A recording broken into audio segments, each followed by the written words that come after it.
Gada first trimester ko, asahan nyo papayat talaga ako. Kasi hindi ako makain, tapos sinusuka ko lang. Unless kung gusto ko yung kakainin ko. Yun, hindi ko siya isusuka. Naaalala nyo yung sinasabi ko na lagi akong pumapak ng chili garlic.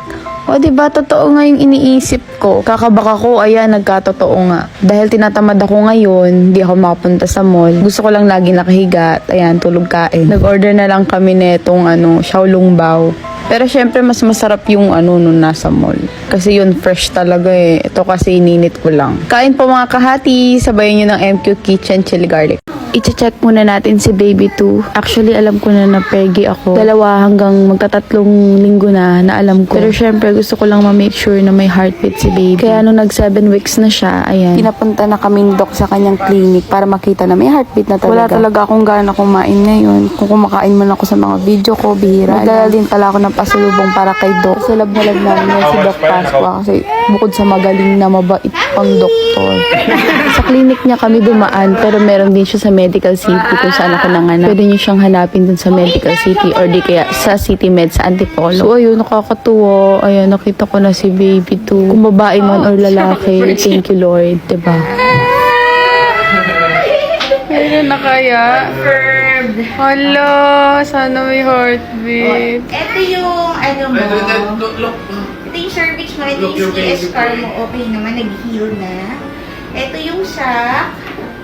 Zoom natin. Mga momsir. Ito na si Hala. Baby. May gumagalaw na heart. Yay! May heartbeat na ayan, no? Pakinggan natin. Mabilisan lang. Hello, baby. Hello. Iberimas number 2. Si Lance kasi. Ano ba yan? Apa, yay!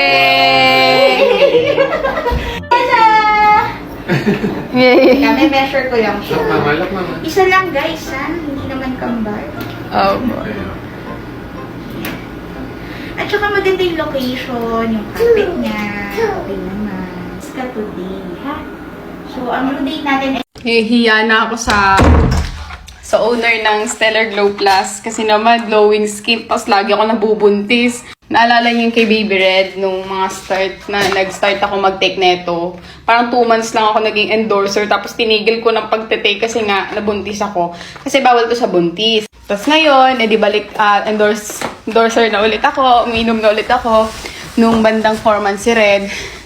And then tuloy-tuloy yun, no? Akala ko kasi hindi ako mabubuntis agad. Tapos nabuntis na naman ako. So, tigil na naman ako sa Stellar Glow Plus. Kaya sana mga kahati, pagbigyan nyo ako mag-promote pa rin kahit buntis ako kasi bawal na ako mag-take nito.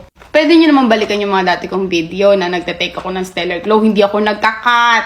Yun yung hindi ko ginagawa. Kasi gusto ko, makita nyo na araw-araw ko talaga siyang tinitake. Hinihingal ako. Pero, ganun talaga.